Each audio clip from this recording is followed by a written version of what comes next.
प्यारे बच्चों, आज के इस सत्र में हम इतिहास की पाठ्यपुस्तक 3 के 13वें अध्याय महात्मा गांधी और राष्ट्रीय आंदोलन का गहराई से अवलोकन करेंगे।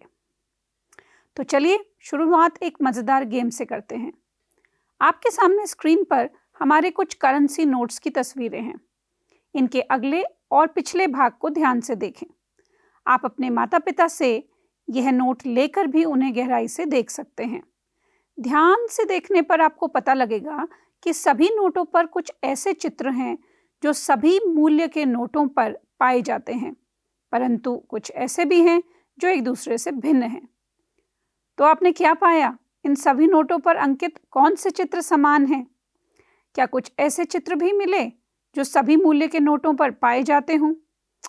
अच्छा, आप किसी एक छवि का नाम बताएं जो आपको स्पष्ट रूप से इन सभी पर नजर आती है। जी हाँ, बिल्कुल सही।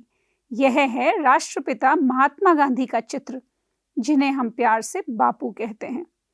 अच्छा बताइए, किसी भी व्यक्ति के चित्र का किसी देश की राष्ट्रीय मुद्रा पर होने का भला क्या मतलब है? यह आपको उस व्यक्ति के बारे में क्या बताता है?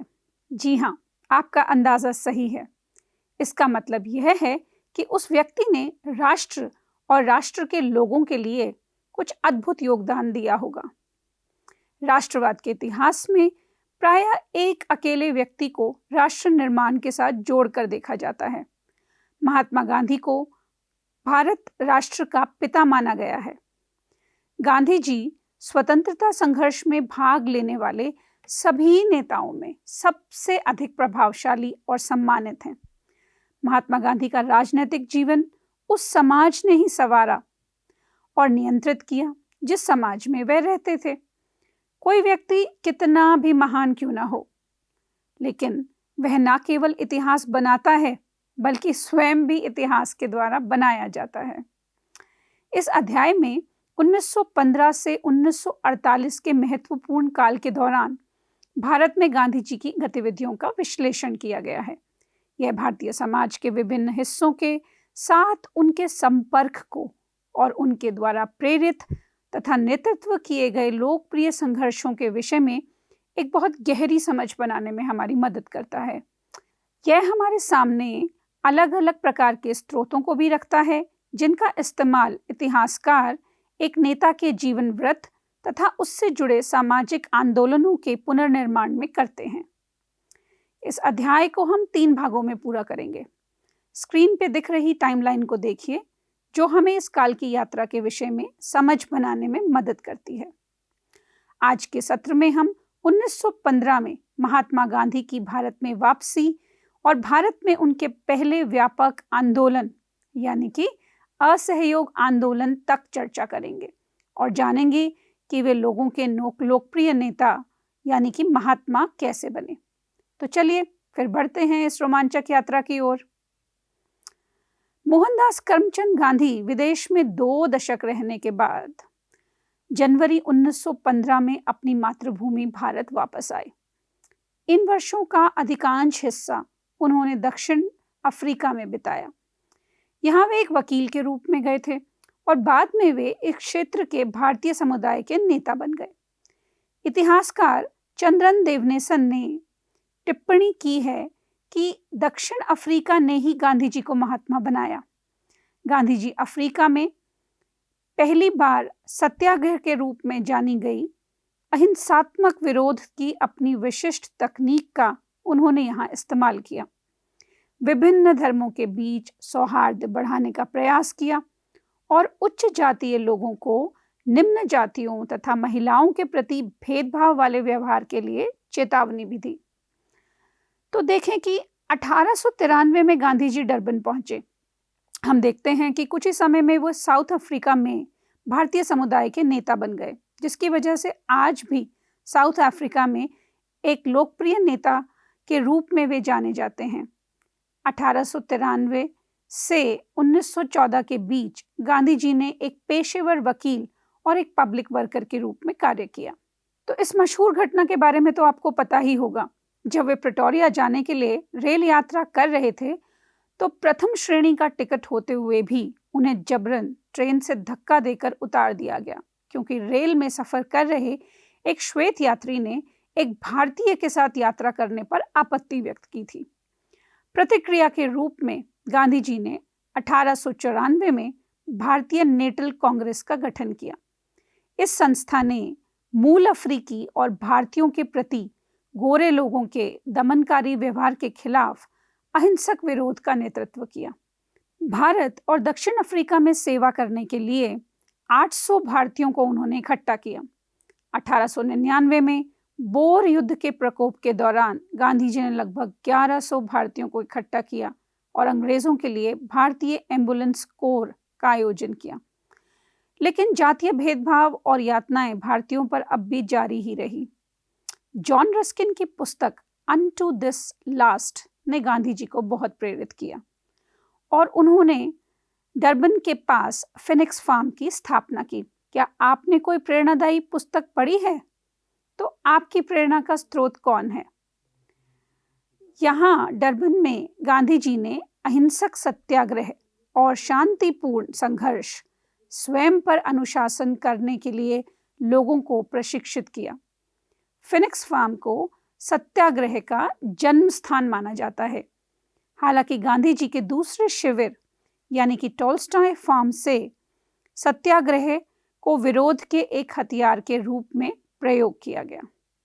1915 में जब महात्मा गांधी भारत आए तो उस समय भारत 1893 में जब उन्होंने भारत को छोड़ा था, उस समय से अपेक्षाकृत बहुत अलग, बहुत भिन्न था। अब क्या भिन्नता थी? इस समय का भारत राजनीतिक दृष्टि से कहीं अधिक सक्रिय हो गया था। अधिकांश प्रमुख शहरों और कस्बों में अब भारतीय राष्ट्रीय कांग्रेस की शाखाएं बन चुकी थी। 1905 से 1907 के स्वदेशी आंदोलन के माध्यम से राष्ट्रवाद ने एक व्यापक रूप लेकर मध्यम वर्ग के बीच अपनी अपील का विस्तार भी कर लिया था। इस आंदोलन ने कुछ प्रमुख नेताओं को जन्म दिया, जिसमें लाल बाल पाल की प्रसिद्ध तिकड़ी यानी कि बाल गंगाधर तिलक, बिपिन चंद्र पाल, लाला लाजपत राय हैं। इन नेताओं ने जहां औपनिवेशिक शासन के प्रति लड़ाकू विरोध का समर्थन किया, वहीं उदारवादियों का एक समूह था जो एक क्रमिक और लगातार प्रयास करते रहने के विचार का हिमायती था। गोखले जी ने, जो कि गांधी जी के गुरु माने जाते हैं, गांधी जी को 1 वर्ष तक ब्रिटिश भारत की यात्रा करने की सलाह दी, जिससे कि वह इस भूमि और इसके लोगों को बहुत अच्छे से जान सके। तो गांधी जी की पहली महत्वपूर्ण सार्वजनिक उपस्थिति कहाँ थी? फरवरी 1916 में भारत बनारस हिंदू विश्वविद्यालय के उद्घाटन समारोह में उनकी पहली उपस्थिति हुई। आमंत्रित व्यक्तियों में वे राजा और मानव प्रेमी थे, जिनके द्वारा दिए गए दान से बनारस हिंदू विश्वविद्यालय की स्थापना में योगदान दिया गया था। गांधी जी को यहाँ उनकी प्रतिष्ठा के कारण नहीं, बल्कि दक्षिण अफ्रीका में जो कार्य उन्होंने किए थे उसके आधार पर आमंत्रित किया गया था। जब गांधी जी के बोलने की बारी आई तो उन्होंने मजदूर, गरीबों की ओर ध्यान ना देने के कारण भारतीय विशिष्ट वर्ग को आड़े हाथों लिया। लाखों गरीब भारतीयों की अनुपस्थिति की विषमता पर अपनी चिंता प्रकट की। बनारस हिंदू विश्वविद्यालय की स्थापना वैसे तो एक उत्सव का अवसर था, क्योंकि यह भारतीय धर्म और भारतीय प्रयासों से संभव एक राष्ट्रवादी विश्वविद्यालय की स्थापना का द्योतक था। लेकिन गांधी जी ने क्या चुना? उन्होंने उन किसानों और कामगारों की याद दिलाना चुना जो भारतीय जनसंख्या का एक बहुत बड़ा हिस्से का निर्माण करने के बावजूद वहां के श्रोताओं में उपस्थित ही नहीं थे। फरवरी 1916 में बनारस में गांधी जी का भाषण इस वास्तविक तथ्य को उजागर करता था कि अभी भारतीय राष्ट्रवाद वकीलों, डॉक्टरों और जमींदारों जैसे कुछ विशिष्ट वर्गों के द्वारा ही निर्मित था। साथ ही साथ यह वक्तव्य उनकी मंशा भी जाहिर करता था कि वे भारतीय राष्ट्रवाद को संपूर्ण भारतीय लोगों का प्रतिनिधित्व करने में सक्षम बनाना चाहते थे। प्रारंभिक वर्षों के दौरान यात्रा। अब हम 1917 और 1924 के बीच के वर्षों की यात्रा पर चलते हैं। अहमदाबाद के चंपारण में उनकी पहल ने उन्हें गरीबों के प्रति एक गहरी सहानुभूति के साथ एक राष्ट्रवादी के रूप में खड़ा किया। गांधी जी ने अपने गृह राज्य गुजरात में 2 अभियानों में वे शामिल हुए। 1917 में चंपारण में उनका अधिकांश कार्यकाल किसानों के लिए उनकी पसंद की फसलों की खेती करने और उनकी स्वतंत्रता की मांग करने में बीता। वह अपने गृह नगर गुजरात में 2 अभियानों में शामिल हुए। सबसे पहले उन्होंने अहमदाबाद में एक श्रमिक विवाद में हस्तक्षेप किया, कपड़ा मिल श्रमिकों के लिए बेहतर काम करने की स्थिति की मांग की, और इसके बाद वे खेड़ा में किसानों को अपनी फसल की विफलता के बाद करों की छूट के संघर्ष में भी शामिल हो गए। आइए अब थोड़ा सा स्थानीय अभियानों के चित्र देखते हैं जो आपको स्क्रीन पर नजर आ रहे हैं। अब हम शुरू करते हैं 1919 के रॉलेट सत्याग्रह की, जिसके द्वारा पहली बार एक व्यापक आंदोलन की शुरुआत हुई। व्यापक आंदोलन माने बहुत बड़े पैमाने पर आंदोलन। सत्याग्रह के द्वारा गांधी जी वास्तव में एक राष्ट्रीय नेता के रूप में उभर कर सामने आए। तो रॉलेट मुद्दे पर एक व्यापक आंदोलन का अवसर सामने आया। यह 1914 से 18 के महान विश्व युद्ध के दौरान अंग्रेजों द्वारा स्थापित प्रशिक्षण के बिना और हिरासत पर रोक को जारी रखने के जवाब में था। गांधी जी ने रॉलेट एक्ट के खिलाफ देशव्यापी अभियान का जवाब दिया। पंजाब में आगे बढ़ने के दौरान उन्हें हिरासत में ले लिया गया, जबकि अन्य कांग्रेसियों को गिरफ्तार कर लिया गया था। अप्रैल 1919 में जलियांवाला बाग नरसंहार की कुख्यात अमृतसर त्रासदी में स्थिति अपने खूनी चरमोत्कर्ष पर पहुंच गई। यहां लगभग 400 से अधिक लोग मारे गए। रॉलेट सत्याग्रह ने गांधी जी को वास्तव में एक राष्ट्रीय नेता बना दिया। तो रॉलेट सत्याग्रह के चित्र आप देख ही रहे हैं स्क्रीन पर। तो चलिए अब दूसरे सबसे बड़े व्यापक आंदोलन की ओर चलते हैं, खिलाफत और असहयोग आंदोलन। रॉलेट सत्याग्रह की सफलता से अभिभूत गांधी जी ने ब्रिटिश शासन के साथ असहयोग के अभियान का आह्वान किया। भारतीयों को स्कूल कॉलेज में जाने से रोकने के लिए कहा गया, कर का भुगतान नहीं करने के लिए कहा गया। एक तरह से गांधी जी ने भारत के लोगों को ब्रिटिश सरकार के साथ किसी भी प्रकार के स्वैच्छिक संघ का त्याग करने के लिए कहा। गांधी जी ने कहा कि असहयोग आंदोलन को प्रभावी ढंग से यदि चलाया जाए तो हम 1 साल के अंदर अंदर स्वराज हासिल कर लेंगे। 2 प्रमुख समुदाय यानी हिंदू और मुसलमानों के सामूहिक मोर्चे को स्थापित करने के लिए भी उन्होंने खिलाफत आंदोलन के साथ हाथ मिलाया, जो कि तुर्की के शासक कमाल अतातुर्क के हटाए जाने की वजह से खिलाफत को बहाल करने की मांग थी। खिलाफत और असहयोग आंदोलन ने प्रशासन के खिलाफ एक संयुक्त मोर्चा खोल दिया। इसने भारतीय लोगों के सभी वर्गों द्वारा अंग्रेजों के प्रति असहयोग का रूप ले लिया। जानते हैं आपके जैसे छात्रों ने क्या किया? छात्रों ने सरकार द्वारा चलाए जा रहे स्कूल और कॉलेजों में जाना बंद कर दिया। वकीलों ने कोर्ट में उपस्थित होने से इनकार कर दिया। श्रमिक ग्रामीण इलाकों में हड़ताल पर चले गए और यहाँ तक कि आदिवासियों ने भी वन कानूनों का उल्लंघन किया और करों का भुगतान करने से इनकार कर दिया। असहयोग ने सत्याग्रह, त्याग और आत्म अनुशासन के लिए लोगों को तैयार किया। स्वशासन के लिए यह भारत के लोगों के लिए एक प्रकार की ट्रेनिंग या प्रशिक्षण था। हालांकि चौरी चौरा में हिंसा की एक घटना के कारण गांधी जी को यह आंदोलन वापस लेना पड़ा, क्योंकि वहां किसानों के एक समूह ने हमला किया और संयुक्त प्रांत के चौरी चौरा गांव में एक पुलिस स्टेशन को आग लगा दी, जिसमें 22 पुलिस कर्मियों की मौत हो गई। असहयोग आंदोलन के दौरान हजारों भारतीयों को जेल में डाल दिया गया। गांधी जी को खुद 1922 में देशद्रोह के आरोप में गिरफ्तार कर लिया गया। बड़ी मजेदार एक घटना सुनाती हूँ। इस मुकदमे की अध्यक्षता करने वाले जस्टिस C.N. ब्रूमफील्ड ने गांधी जी को उच्च आदर्शों और सात्विक रूप से जीवन जीने वाले एक संत के रूप में स्वीकार किया और ये कहा कि उनकी 6 साल की कैद की सजा जो उन्हें सुनाई गई है, यदि उसमें कुछ रियायत की जाए और उन्हें रिहा कर दिए जाए तो जस्टिस ब्रूमफील्ड को स्वयं बहुत खुशी होगी। जनवादी नेता और एक जन आंदोलन। गांधी जी अब एक जनवादी नेता बन चुके थे। मैं कुछ सवाल आपसे करूंगी, उनके जवाब देने की कोशिश करें। गांधी जी जनता के नेता कैसे बने? उनमें ऐसा क्या था जिसने जनता को अपनी ओर आकर्षित किया? लोग गांधी जी को महात्मा के रूप में मानते थे, लेकिन उनकी सामूहिक अपील किस चीज में निहित थी? गांधी जी ने अपने देश को जानने के लिए 1915 में पूरे भारत के दौरे के साथ अपनी यात्रा को शुरू किया और अपने देशवासियों का दिल जीत लिया। अब हम देखेंगे कि एक जन नेता के रूप में गांधी जी कैसे उभरे। 1922 तक गांधी जी ने भारतीय राष्ट्रवाद को एकदम परिवर्तित कर दिया और इसी प्रकार फरवरी 1916 में बनारस हिंदू विश्वविद्यालय में जो उन्होंने अपना भाषण दिया था, उसमें दिए गए वादे को उन्होंने पूरा किया।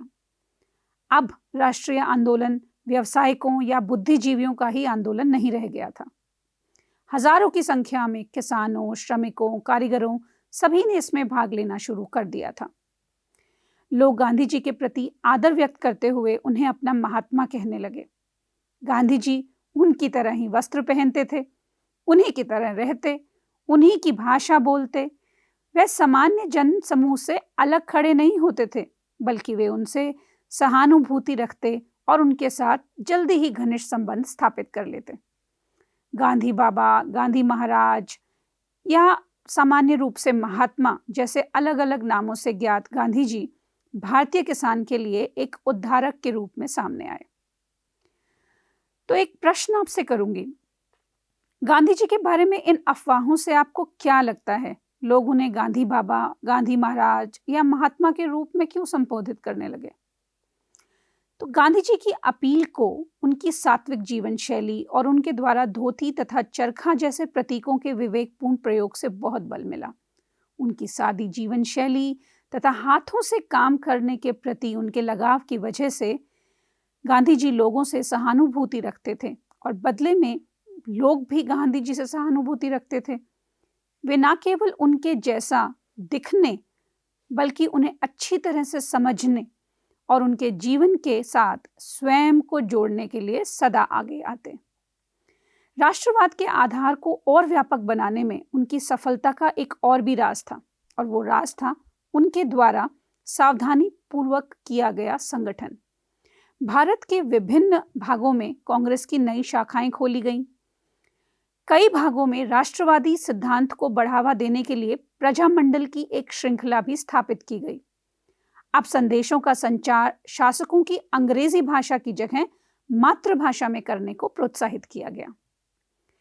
इस तरह अलग अलग तरीकों से राष्ट्रवाद देश के विभिन्न हिस्सों तक फैल गया और अब इसमें वे सामाजिक वर्ग भी शामिल हो गए जो अभी तक इससे अछूते थे। अब तक कांग्रेस के समर्थकों में कुछ बहुत ही समृद्ध व्यापारी और उद्योगपति भी शामिल हो गए थे।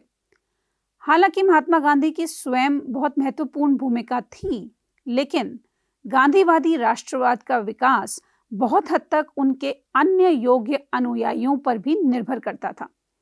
1917 और 1922 के बीच भारतीयों के एक बहुत ही प्रतिभाशाली वर्ग ने स्वयं को गांधी जी के साथ जोड़ लिया। इनमें महादेव देसाई, वल्लभ भाई पटेल, जेबी कृपलानी, सुभाष चंद्र बोस, अब्दुल कलाम आजाद, जवाहरलाल नेहरू, सरोजनी नायडू, गोविंद वल्लभ पंत और सी राजगोपालाचारी जैसे लोग शामिल थे।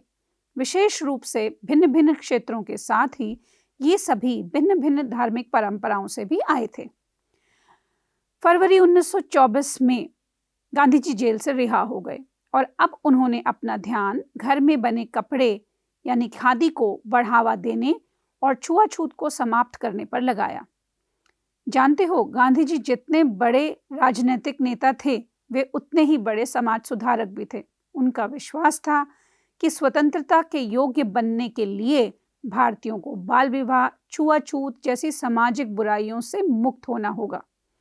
उन्होंने हिंदू मुसलमानों के बीच सौहार्द पर भी बहुत बल दिया। इसके अलावा आर्थिक स्तर पर भारतीयों को स्वावलंबी बनना सीखने के लिए भी प्रेरित किया।